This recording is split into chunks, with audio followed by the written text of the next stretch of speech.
ಸರ್ವಪಿತೃ ಅಮಾವಾಸ್ಯೆ ವಿಶೇಷ ಕಾರ್ಯಕ್ರಮಕ್ಕೆ ಸ್ವಾಗತ. ನಾನು ದಿವ್ಯಜ್ಯೋತಿ. ಹಿಂದೂ ಧರ್ಮದಲ್ಲಿ ಹಲವಾರು ಕಾರ್ಯಕ್ರಮಗಳನ್ನ ನಾವು ಮಾಡ್ಕೊಂಡು ಬಂದಿದ್ದೀವಿ, ಸಂಪ್ರದಾಯಗಳನ್ನ ಆಚರಣೆ ಮಾಡ್ಕೊಳ್ತಾ ಬಂದಿದ್ದೀವಿ. ಜನನದಿಂದ ಮರಣದವರೆಗೂ ಕೂಡ ಹಲವಾರು ಸಂಸ್ಕಾರಗಳನ್ನ ನಾವು ಪಾಲನೆ ಮಾಡ್ಕೊಂಡು ಬಂದಿರುವಂತಹ ಸಂಪ್ರದಾಯ ಇದು. ಸೊ ಯಾರಾದರೂ ವ್ಯಕ್ತಿ ಸಾವನ್ನಪ್ಪಿದ ನಂತರದಲ್ಲಿ ಆ ಒಂದು ಕುಟುಂಬದ ಸದಸ್ಯರು, ಕುಟುಂಬಸ್ಥರು ಆತ್ಮದ ಶಾಂತಿಗಾಗಿ ಹಾಗೂ ಮೋಕ್ಷಕ್ಕಾಗಿ ಆಚರಣೆಗಳನ್ನ ಕೈಗೊಳ್ತಾರೆ. ಅದುವೇ ಶ್ರಾದ್ದ. ನಾಳೆ ಪಿತೃಪಕ್ಷದ ಕಡೆಯ ದಿನ. ಆಚರಣೆ ಹೇಗಿರಬೇಕು, ಅದರ ನಿಯಮ ಏನು, ಇದೆಲ್ಲದರ ಬಗ್ಗೆ ತಿಳ್ಕೊಳ್ಳೋಣ. ಇದು ಈ ದಿನದ ವಿಶೇಷ ಸರ್ವಪಿತೃ ಅಮಾವಾಸ್ಯೆ. ಸರ್ವಪಿತೃ ಅಮಾವಾಸ್ಯೆಯ ಈ ವಿಶೇಷ ಕಾರ್ಯಕ್ರಮದಲ್ಲಿ ನಮ್ಮ ಜೊತೆಗೆ ಮಹರ್ಷಿ ಆನಂದ ಗುರುಜಿಗಳಿರ್ತಾರೆ. ಅವರು ಈ ಪಿತೃಪಕ್ಷವನ್ನ ಆಚರಣೆ ಮಾಡೋದು ಹೇಗೆ, ಇದರ ಮಹತ್ವ ಏನು ಇತ್ಯಾದಿ ವಿಚಾರಗಳ ಬಗ್ಗೆ ತಿಳಿಸ್ಕೊಡ್ತಾರೆ. ಮೊದಲದಾಗಿ ಕಾರ್ಯಕ್ರಮಕ್ಕೆ ಗುರುಗಳನ್ನ ಸ್ವಾಗತಿಸೋಣ. ಗುರುಗಳೇ ನಮಸ್ತೆ, ಕಾರ್ಯಕ್ರಮಕ್ಕೆ ಸ್ವಾಗತ. ನಮಸ್ತೆ ಅಮ್ಮ. ಪಬ್ಲಿಕ್ ಟಿವಿಯ ಸಮಸ್ತ ವೀಕ್ಷಕ ಬಂಧುಗಳಿಗೂ ಹಾಗೂ ಎಲ್ಲರಿಗೂ ಶುಭವಾಗಲಿ, ಒಳ್ಳೆಯದಾಗಲಿ. ಪಿತೃದೇವತೆಗಳ ಬಗ್ಗೆ ಈ ಒಂದು ಕಾರ್ಯಕ್ರಮವನ್ನು ಮಾಡ್ತಿರ್ತಕ್ಕಂಥ ನಿಮಗೆ ಖಂಡಿತವಾಗ್ಲೂ ಒಳ್ಳೆಯದಾಗಬೇಕು. ಯಾಕೆಂದರೆ ನಮ್ಮ ಭಾರತೀಯ ಹಿಂದೂ ಸನಾತನ ಧರ್ಮ, ಅದರಲ್ಲೂ ಪ್ರತಿಯೊಬ್ಬ ಪಿತೃದೇವತೆಗಳನ್ನು ಆರಾಧನೆ ಮಾಡಬೇಕು ಎಂಬತಕ್ಕಂಥ ಆ ಚಿಂತನೆ ಇವತ್ತು ಎಲ್ಲೋ ಒಂದಷ್ಟು ಕಾಣೆಯಾಗ್ತಾ ಇರುವ ಕಾಲದಲ್ಲಿ ಈ ಒಂದು ಕಾರ್ಯಕ್ರಮವನ್ನು ಮಾಡಿ ಎಲ್ಲರಿಗೂ ಒಂದು ಜಾಗೃತಿಯನ್ನು ಮೂಡಿಸ್ತಿರ್ತಕ್ಕಂತಹದ್ದು ಭಾಳ ಶ್ಲಾಘನೀಯ ತಾಯಿ. ಗುರುಗಳೇ, ಸಾಮಾನ್ಯವಾಗಿ ಹಿರಿಯರನ್ನ ಜೀವಂತವಾಗಿರುವಾಗ ನಾವೇನು ಗೌರವಿಸ್ತೀವಿ, ಅದು ಮರಣ ನಂತರದಲ್ಲೂ ಆ ಗೌರವ ಉಳ್ಕೊಳ್ಬೇಕು, ಆ ಗೌರವವನ್ನು ಮುಂದುವರಿಸ್ಕೊಂಡು ಹೋಗಬೇಕು ಅನ್ನುವಂತಹ ಕಾರಣದಿಂದಾಗಿ ಈ ಒಂದು ಪದ್ಧತಿ, ಈ ಒಂದು ಕರ್ಮದ ಆಚರಣೆಯನ್ನು ರೂಢಿಗೆ ತರಲಾಗಿದೆ. ಮೊದಲನೇದಾಗಿ ಇದರ ಮಹತ್ವವನ್ನು ತಿಳಿಸ್ಕೊಡಿ ಗುರುಗಳೇ. ಖಂಡಿತಮ್ಮ. ಶ್ರಾದ್ದ ಕರ್ಮ ಬೇರೆ, ಪಕ್ಷ ಮಾಸ ಬೇರೆ. ಶ್ರಾದ್ದ ಕರ್ಮಾದಿಗಳನ್ನು ಪ್ರತಿ ವರ್ಷಕ್ಕೆ ಒಂದು ದಿವಸ ಮಾಡ್ತಕ್ಕಂಥದ್ದು. ಶ್ರಾದ್ದ ಎಂದರೆ ಅಲ್ಲಿ 3 ಜನ ಮಾತ್ರ ಇರ್ತಾರೆ. ಶ್ರಾದ್ದದಲ್ಲಿ ಬರ್ತಕ್ಕಂಥದ್ದು 3 ಜನ: ತಂದೆ, ತಾತ, ಮುತ್ತಾತ. ಅಂದರೆ 3 ತಲೆಮಾರು, 3 ಪಿಂಡಗಳು ಇಡ್ತಕ್ಕಂಥದ್ದು. ಹಾಗೆ ಪಕ್ಷಮಾಸ ಅಂತ ಬಂದರೆ ಪಕ್ಷದಲ್ಲಿ ತಂದೆ, ತಾತ, ಮುತ್ತಾತ ಹಾಗೆ ಯಾರ್ಯಾರು ಗತಿಸಿದ್ದಾರೋ. ಇಲ್ಲಿ ಮುಖ್ಯವಾಗಿ ಮೊದಲು ತಿಳ್ಕೊಳ್ಬೇಕಾದಂಥ ಒಂದು ವಿಚಾರ, ಪಕ್ಷ ಆಗಲಿ ಶ್ರಾದ್ದ ಕರ್ಮ ಆಗಲಿ, ಇದನ್ನು ಮಾಡಲಿಕ್ಕೆ ಅರ್ಹತೆ ಇರ್ತಕ್ಕಂಥವ್ರು ತಂದೆ ತಾಯಿ ಮರಣ ಹೊಂದಿದ ನಂತರ ಸಿಗ್ತಕ್ಕಂಥದ್ದು. ಇದನ್ನೆಲ್ಲರೂ ಚೆನ್ನಾಗಿ ತಿಳ್ಕೊಳ್ಳಿ. ಯಾಕೆಂದರೆ ಈ ಕಳೆದ 14 ದಿನಗಳಿಂದ ನಿರಂತರವಾಗಿ ಪಕ್ಷ ಮಾಸದ ಬಗ್ಗೆ ಎಲ್ಲ ವಾಹಿನಿಗಳಲ್ಲೂ ಎಲ್ಲರೂ ತಿಳಿಸ್ತಾ ಬಂದಿದ್ದೀವಿ. ಹಾಗೆ ಆ ತಿಳಿಸುವಂಥ ಕಾಲ ಯಾರಾದರೂ ಒಬ್ಬರು ಅಯ್ಯೋ ನಾನು ಇಂಥದ್ದು ಮಾಡಿದ್ರೆ ಸರಿ ಅಂತ ಹೇಳಿ ದುಡುಕಿ ತೀರ್ಮಾನ ತಂದುಕೊಳ್ಬಾರ್ದು. ಯಾತಕ್ಕಾಗಿ? ತಂದೆ ತಾಯಿ ಇರ್ತಕ್ಕಂಥವ್ರಿಗೆ ಈ ಅಧಿಕಾರ ಇಲ್ಲ. ತಂದೆ ತಾಯಿ ಇರ್ತಕ್ಕಂಥವ್ರಿಗೆ ಈ ಅಧಿಕಾರ ಇಲ್ಲ ಅಂದಾಗ ಪಕ್ಷಮಾಸ ಮಾಡಬೇಕಾಗಿರ್ತಕ್ಕಂಥದ್ದು ಸಂಪೂರ್ಣವಾಗಿ ಮನೇಲಿರ್ತಕ್ಕಂಥ ಹಿರಿಯರು ತಂದೆ ತಾಯಿ ಗತಿಸಿದ ನಂತರ, ಅಂದರೆ ಮರಣ ಹೊಂದಿದ ನಂತರ ಅವರಿಗೆ ಅರ್ಹತೆ ಬರುತ್ತೆ. ಅದಕ್ಕಾಗಿ ಈ ಒಂದು ಪಕ್ಷಮಾಸವನ್ನು ನಾಳೆ, ಅದರಲ್ಲೂ ಮಹಾಲಯ ಶ್ರಾದ್ದ, ಮಹಾಲಯ ಅಮಾವಾಸ್ಯೆ ಎಂದು ತಿಲತರ್ಪಣಕ್ಕೆ ಬಹಳ ಹೆಚ್ಚಿನ ಆದ್ಯತೆ ಕೊಟ್ಟಿದ್ದಾರೆ. ಸೊ ಈ ಪಿತೃಪಕ್ಷದ ಕಡೆಯ ದಿನ ಹಾಗಿದ್ರೆ ಯಾವೆಲ್ಲ ನಿಯಮಗಳನ್ನ ಅನುಸರಿಸಬೇಕಾಗುತ್ತೆ ಗುರುಗಳೇ? ನಿಯಮಗಳ ಬಗ್ಗೆ ಹೇಳುವುದಾದ್ರೆ, ನಾಳೆ ಶ್ರಾದ್ದಗಳು ಮಾಡೋರು ಇದ್ದಾರೆ, ಪಕ್ಷ ಮಾಡ್ತಕ್ಕಂಥವ್ರು ಇದ್ದಾರೆ. ಈ 14 ದಿನದಲ್ಲಿ ಶ್ರಾದ್ದವಾಗಲಿ ಪಕ್ಷವಾಗಲಿ ಮಾಡಿದ್ರೂ ಸಹಿತ ನಾಳೆ ಅಮಾವಾಸ್ಯೆ, ಮಹಾಲಯ ಅಮಾವಾಸ್ಯೆ, ನಾಳೆ ಕಂಪಲ್ಸರಿ ಮತ್ತೂ ಒಂದು ಸತಿ ಮಾಡೋರು ಇದ್ದಾರೆ. ಮಾಡಬೇಕಾದ್ದು ಧರ್ಮ. ಯಾಕೆ ಅಂದರೆ ನೋಡಮ್ಮ, ಬಾಲ್ಯದಿಂದ ನಮ್ಮನ್ನು ಈ ಮಟ್ಟಕ್ಕೆ ತಗೊಂಡು ಬರಬೇಕಾದ್ರೆ ತಂದೆ ತಾಯಿಯ ಕರ್ತವ್ಯ, ಅವರ ಜವಾಬ್ದಾರಿ, ಅವರು ನಮ್ಮ ಮೇಲೆ ಇಟ್ಟಿರ್ತಕ್ಕಂಥ ಪ್ರೀತಿ ವಿಶ್ವಾಸ, ಆ ಬಾಂಧವ್ಯ, ಅದನ್ನು ನಾವು ಏನು ಕೊಟ್ಟು ಋಣ ಹರಿಸ್ಕೊಂಡ್ರು ಖಂಡಿತ ಸಾಲಲ್ಲ. ಅಂತಹದ್ರಲ್ಲಿ ಗತಿಸಿದ ನಂತರ, ಮರಣ ಹೊಂದಿದ ನಂತರ ಕನಿಷ್ಠ ಪಕ್ಷ ನಾವು ವರ್ಷಕ್ಕೊಮ್ಮೆ ನೋಡಿ, ನಮಗೆ ವರ್ಷಕ್ಕೆ 365 ದಿನ, ಅವರಿಗೆ ವರ್ಷಕ್ಕೆ ಒಂದೇ ದಿನ, ಹಗಲು ರಾತ್ರಿ ಇದ್ದ ಹಾಗೆ, ಶುಕ್ಲ ಪಕ್ಷ ಕೃಷ್ಣ ಪಕ್ಷ ಇದ್ದ ಹಾಗೆ, ಹಾಗೆ ಉತ್ತರಾಯಣ ದಕ್ಷಿಣಾಯನ ಇದ್ದ ಹಾಗೆ, ಇದೆಲ್ಲವೂ ಸಹಿತ ಬಹಳ ವಿಶೇಷವಾಗಿರ್ತಕ್ಕಂಥದ್ದು ಒಂದೊಂದು ದಿನ ಇದ್ದಂಗೆ. ಆದರೆ ಪ್ರತಿಯೊಬ್ಬ ಪಿತೃದೇವತೆಗಳು ಸಹಿತ ಅವರವರ ವಾಸ್ತುಗೃಹಗಳಿಗೆ ಬರ್ತಾರಂತೆ. ಬಂದು ಮಗ ಆಗಲಿ, ಮೊಮ್ಮಕ್ಕಳಾಗಲಿ, ಮನೆ ಮಕ್ಕಳಾಗಲಿ ಎಲ್ಲರೂ ಸಹಿತ ಇವತ್ತು ನಮ್ಮನ್ನು ಯಾವ ರೀತಿ ನೋಡ್ತಿದ್ದಾರೆ, ನಮಗೇನು ಗೌರವ ಸಲ್ಲಿಸ್ತಾ ಇದ್ದಾರೆ, ನಮಗೆ ಕೊಡಬೇಕಾಗಿರ್ತಕ್ಕಂಥದ್ದು ಏನು, ಒಂದಿಷ್ಟು ಪಿಂಡ ಪ್ರದಾನ ಏನು ಮಾಡ್ತಿದ್ದಾರೆ, ತಿಲತರ್ಪಣ ಕೊಟ್ಟು ಯಾರು ತೃಪ್ತಿಪಡಿಸ್ತಿದ್ದಾರೆ, ಯಾರು ಭಕ್ತಿ ಶ್ರದ್ಧೆಯಿಂದ ನನ್ನ ನೋಡ್ತಿದ್ದಾರೆ ಅನ್ನೋದನ್ನು ಅವರು ನೋಡ್ತಾರೆ, ಅವರು ಹರಿಸ್ತಾರೆ. ಮತ್ತು ಯಾರು ವಾಸ್ತುಗೃಹಗಳಲ್ಲಿ ಶ್ರಾದ್ದವನ್ನಾಗಲಿ ಅಥವಾ ಪಕ್ಷವನ್ನಾಗಲಿ ಅದನ್ನು ಮಾಡಲಿಕ್ಕೆ ಹಿಂಜರಿತಕ್ಕಂಥವ್ರು, ಮಾಡದಿರತಕ್ಕಂಥವ್ರು, ಅಂತಹ ವಾಸ್ತುಗೃಹಗಳಲ್ಲಿ ಒಂದಷ್ಟು ಜನ ಜ್ಯೋತಿಷರು ಹೇಳ್ತಿರ್ತಾರೆ, ನೀವೆಲ್ಲ ಕೇಳಿರಬಹುದು, ನಿನಗೆ ಪಿತೃದೋಷ ಇದೆ ಅಂತ. ಆದರೆ ಖಂಡಿತವಾಗ್ಲೂ ಹೇಳ್ತೀನಿ, ಯಾವ ಪಿತೃಗಳು ದೋಷವನ್ನಾಗಿ ಕೊಡೋದಿಲ್ಲ. ಇದು ಪಿತೃದೋಷ ಅನ್ನೋದಕ್ಕಿಂತ ಪಿತೃದೇವತೆಗಳಿಂದ ಯಾವತ್ತಿಗೂ ನಮ್ಮ ಲೋಪ ಆಗೋದಿಲ್ಲ. ಯಾವ ಪಿತೃಗಳು ಸಹಿತ ನನ್ನ ಮಗ ಶ್ರಾದ್ದ ಮಾಡದಿದ್ರೆ ಅವನು ತೊಂದರೆ ಕೊಡಬೇಕು, ನನ್ನ ಮಗ ಆ ಒಂದು ಪಕ್ಷಮಾಸ ಮಾಡದಿದ್ರೆ ಅವನು ತೊಂದರೆ ಕೊಡಬೇಕು ಅಂತ ಪಿತೃದೇವತೆಗಳು ನೆನೆಸೋದಿಲ್ಲ. ಆಗಲೂ ಸಹಿತ ಪಿತೃದೇವತೆಗಳು ಯೋಚನೆ ಮಾಡ್ತಾರೆ, ಅಯ್ಯೋ ನನ್ನ ಮಗನಿಗೆ ಇವತ್ತು ಕೆಲಸ ಆಯಿತೋ ಏನೋ, ಪಾಪ ಅವನು ಇವತ್ತು ನಮ್ಮನ್ನು ನೋಡ್ಲಿಕ್ಕೆ ಆಗಲಿಲ್ಲ, ಬಂದ ದಾರಿಗೆ ನಾವು ಹಿಡ್ಕೊಂಡು ಹೊರಡೋಣ ಅಂತೇಳಿ ಹೊರಡುವಂಥವ್ರು ಇರ್ತಾರೆ ವಿನಃ ದೋಷ ಬರೋದಿಲ್ಲ. ಆದರೆ ದೇವತೆಗಳಿಂದ ನಮಗೆ ದೋಷ ಆಗುತ್ತಿಲ್ಲ. ಯಾಕೆ ಅಂದರೆ ದೇವತೆಗಳ ಪೂಜೆಯಲ್ಲಿ ಲೋಪ ಬಂದರೂ ಪರವಾಗಿಲ್ಲ, ಪಿತೃದೇವತೆಗಳಲ್ಲಿ ಲೋಪ ಬರಬಾರದು. ಶ್ರಾದ್ದ ಕರ್ಮಾದಿಗಳನ್ನು ಲೋಪವಿಲ್ಲದಂತೆ ಮಾಡಬೇಕು. ಶ್ರಾದ್ದ ಇತಿ ಶ್ರದ್ಧೆ ಅಂತ, ಅಂದರೆ ಶ್ರದ್ಧೆಯಿಂದ ಮಾಡಿದ್ರೆ ಅದು ಶ್ರಾದ್ದವಾಗ್ತಕ್ಕಂಥದ್ದು. ಯಾರು ಶ್ರದ್ಧಾಭಕ್ತಿಯಿಂದ ಶ್ರಾದ್ದ ಕರ್ಮವನ್ನು ಪಕ್ಷಮಾಸದಲ್ಲಿ ಆಚರಣೆ ಮಾಡ್ತಾರೆ, ಅದರಲ್ಲೂ ಆ ತಿಥಿಗಳ ಆಯಾ ಮುಹೂರ್ತಗಳಲ್ಲಿ ಆಚರಣೆ ಮಾಡ್ತಾರೆ, ಅವರ ವಾಸ್ತುಗೃಹ ಯಾವತ್ತೂ ನೆಮ್ಮದಿಯುತವಾಗಿರುತ್ತೆ. ಅದಕ್ಕೆ ಭಗವಂತನ ಕೃಪೆ ಇದೆ. ಭಗವಂತನಿಂದ ಒಂದು ಶಿಕ್ಷೆ ನಮಗಿರುತ್ತೆ. ಏನಪ್ಪ ಅಂದರೆ ನೋಡಿ, ಪಿತೃದೇವತೆಗಳನ್ನು ಅವ್ರ ಮನೆಯಲ್ಲಿ ಅವ್ರು ಗಮನಿಸ್ತಿಲ್ಲ ಅಂದಮೇಲೆ ಅವರು ಕೊಡಬೇಕಾಗಿರ್ತಕ್ಕಂಥ ಯಶಸ್ಸಿನ ಆಶೀರ್ವಾದ ಯಾಕೆ ಕೊಡಬೇಕು ಅಂತ ಚಿಂತನೆ ಮಾಡ್ತಾನೆ ಭಗವಂತ. ನಾವು 100 ಯಜ್ಞ ಯಾಗಾದಿಗಳನ್ನು, ಪೂಜೆ ಪುನಸ್ಕಾರಗಳನ್ನು, ವಿಶೇಷವಾದಂಥ ಹೋಮ ಹವನಾದಿಗಳನ್ನು, ದಾನ ಧರ್ಮಗಳನ್ನು ಎಲ್ಲವನ್ನೂ ಮಾಡಿ ಎಲ್ಲರನ್ನೂ ತೃಪ್ತಿಪಡಿಸಬಹುದು. ಆದರೆ ಅದರ ಫಲ ನಮಗೆ ಸಿಗಬೇಕಾದ್ರೆ ನಮ್ಮ ಪಿತೃದೇವತೆಗಳಿಂದ ಮಾತ್ರ ಸಾಧ್ಯ. ಈ ಪಿತೃಪಕ್ಷದ ಕಾರ್ಯವನ್ನ ಗುರುಗಳೇ ಮಧ್ಯಾಹ್ನದ ಅವಧಿಯಲ್ಲೇ ಮಾಡಬೇಕು ಅಂತ ಶಾಸ್ತ್ರ ಹೇಳುತ್ತೆ, ಯಾಕೆ ಹಾಗೆ? ಇದು ಪಕ್ಷ ಮಾಸದ ಬಗ್ಗೆ ಪಿತೃಪಕ್ಷ ಮಾತ್ರ ಮಧ್ಯಾಹ್ನ ಅಂತಲ್ಲ. ಪಕ್ಷ ಶ್ರಾದ್ದ ಮಾಧ್ಯಾಹ್ನಿಕ 12 ಗಂಟೆ ಅಭಿಜಿನ್ ಲಗ್ನ ಆದಮೇಲೆ ಮಾಡಬೇಕಾಗಿರ್ತಕ್ಕಂಥದ್ದು. ಅಂದರೆ 12ರ ನಂತರ ಇದನ್ನು ಅಪರಾಹ್ನ ಕಾಲ ಅಂತ ಹೇಳ್ತಾರೆ.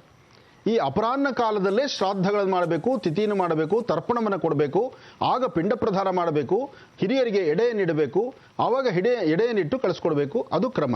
ಆದರೆ ನಾಳೆ ಅಮಾವಾಸ್ಯೆ, ಈ ಒಂದು ಊರು, ಒಂದು ಹಳ್ಳಿ, ಒಂದು ಗ್ರಾಮ ಇದ್ದು ಅಥವಾ ಒಂದು ಡಿಸ್ಟಿಕ್ಕು ತಾಲೂಕಿದ್ದು ಅಲ್ಲಿ ಪುರೋಹಿತರು ಬರೋದು ಕಷ್ಟವಾಗೋದ್ರಿಂದ ಬೆಳಿಗ್ಗೆ 7 ಗಂಟೆಗೆ ಶುರುವಾಗೋಗ್ಬಿಡುತ್ತೆ. ಅವರವರ ಶ್ರದ್ಧಾಭಕ್ತಿಯಾಗಿ ಮಾಡಿ ಮಧ್ಯಾಹ್ನ 12ರವರೆಗೂ ಉಪವಾಸ ಇದ್ದು ಮಧ್ಯಾಹ್ನ ಅವರ ಹೆಸರಲ್ಲಿ ಏನಾದ್ರು ಒಂದಿಷ್ಟು ಪದಾರ್ಥಗಳನ್ನು ಕಾಗೆಗಳಿಗೋ ಪ್ರಾಣಿ ಪಕ್ಷಿಗಳಿಗೋ ಅಥವಾ ಯಾರಿಗಾರು ದಾನ ಧರ್ಮವನ್ನು ಕೊಟ್ಟು ನಂತರ ಮಧ್ಯಾಹ್ನ 12 ಮೇಲೆ ಊಟ ಮಾಡ್ತಾರೆ.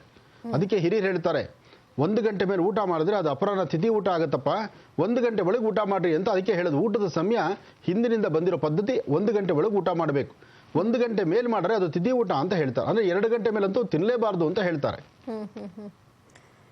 ನೀವು ಹೇಳ್ತಾ ಇದ್ರಿ ಗುರುಗಳೇ, ಕಾಗೆ ಅಥವಾ ಹಸು, ನಾಯಿ ಇತ್ಯಾದಿಗಳಿಗೆ ಆಹಾರವನ್ನ ಕೊಡ್ತಾರೆ ಅಂತ. ಆದರೆ ಈ ಪದ್ಧತಿ ಬಂದದ್ದು ಯಾಕೆ ಈ ರೀತಿಯಾಗಿ? ಒಂದಲ್ಲ ಒಂದು ರೂಪದಲ್ಲಿ ಈ ಆತ್ಮಗಳು ಅಥವಾ ಪಿತೃಗಳು ಬರ್ತಾರೆ. ಸೊ ಅವರಿಗೆ ಈ ನೈವೇದ್ಯವನ್ನ ಈ ರೂಪದಲ್ಲಿ ಕೊಡಬೇಕು ಅನ್ನೋ ಕಾರಣಕ್ಕೆ ಇದು ಚಾಲ್ತಿಗೆ ಬಂತ ಹೇಗೆ? ಹೌದಮ್ಮ, ಯಾವುದೇ ಆದರೂ ಒಂದೊಂದು ರೂಪಗಳಿದೆ. ಈ ರೂಪಗಳ ಬಗ್ಗೆ, ಈ ಒಂದು ವಿಚಾರದ ಬಗ್ಗೆ ಹೇಳ್ಬೋದಾದರೆ ಒಂದು ಚಿಕ್ಕದಾದಂಥ ಒಂದು ಅನುಷ್ಠಾನ ಕಥೆನೇ ಇದೆ.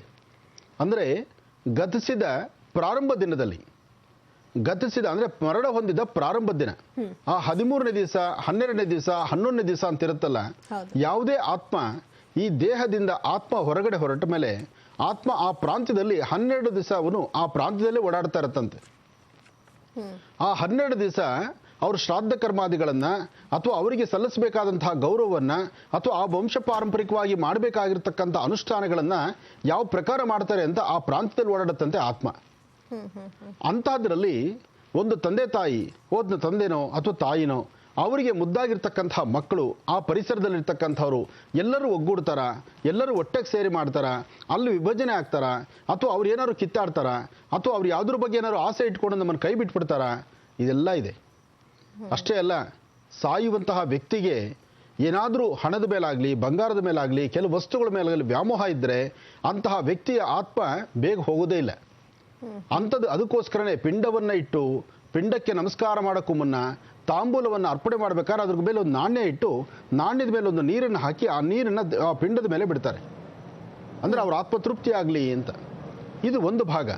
ಹಾಗೆ ಕಾಗೆಗಳ ಬಗ್ಗೆ ನೀವು ಹೇಳಿದ್ರವಲ್ಲ, ಕಾಗೆಗೆ ಸಹಿತ ಒಂದು ಉಚ್ಚಿಷ್ಟ ಪಿಂಡ ಅಂತ ಮಾಡ್ತಾರೆ. ಕಾಗೆಗೆ ಪಿಂಡವನ್ನಿಟ್ಟು ಕಾಗೆ ಬಂದು ಮುಟ್ಟಬೇಕದನ್ನು. ಮುಟ್ಟಿದಾಗ ಇವ್ರಿಗೊಂದು ಆತ್ಮತೃಪ್ತಿ, ಓ ನಮ್ಮ ತಂದೆಯವರು ಅಥವಾ ನಮ್ಮ ತಾಯಿಯವರು ಈ ರೂಪದಲ್ಲಿ ಬಂದು ತಿಂದಿದ್ದಾರೆ, ಅವರು ತೃಪ್ತಿಯಾಗಿದೆ ಅಂತ ಅಲ್ಲಿ ಗೊತ್ತಾಗುತ್ತೆ.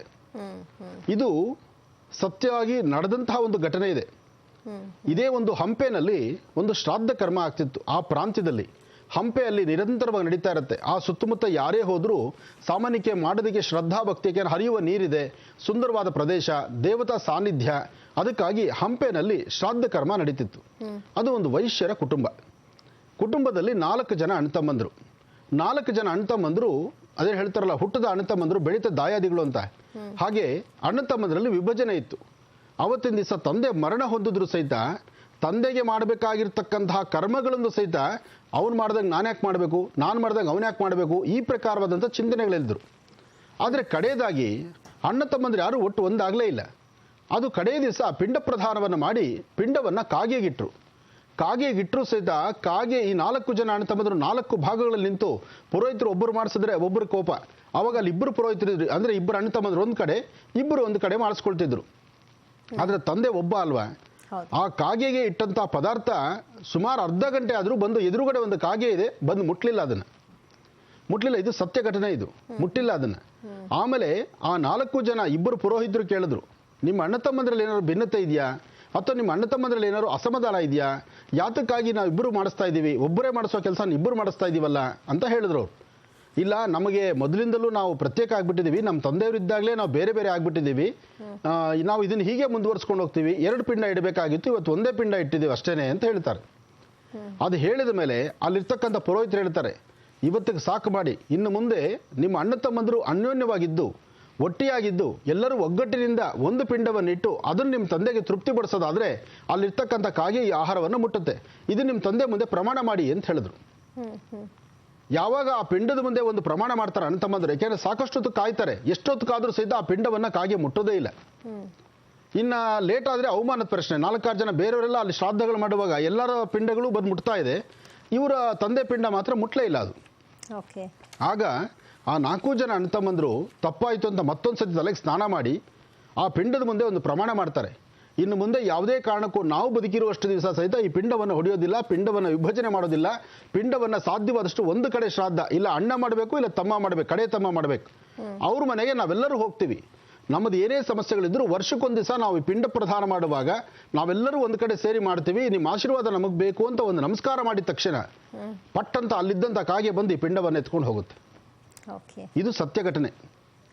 ಹಾಗೆ ಶ್ರಾದ್ದ ಕರ್ಮಾದಿಗಳನ್ನು ಮಾಡುವುದು ಒಂದು ಕ್ರಮಬದ್ಧವಾಗಿರಬೇಕು. ಅಂದ್ರೆ ಕುಟುಂಬದ ಮುಖ್ಯಸ್ಥರೆಲ್ಲರೂ ಕೂಡ ತಪ್ಪದೇ ಈ ಒಂದು ಕಾರ್ಯದಲ್ಲಿ ಪಾಲ್ಗೊಂಡ್ರೆ ಮಾತ್ರನೇ ಅದಕ್ಕೂ ಕೂಡ ತೃಪ್ತಿ ಆಗುತ್ತೆ ಅನ್ನೋದು ಈ ಮೂಲಕ ತೋರಿಸ್ಕೊಡುತ್ತೆ ಗುರುಗಳೇ. ಖಂಡಿತಮ್ಮ, ಸತ್ಯ ಇದು 100ಕ್ಕೆ 100 ಸತ್ಯ ಇದು.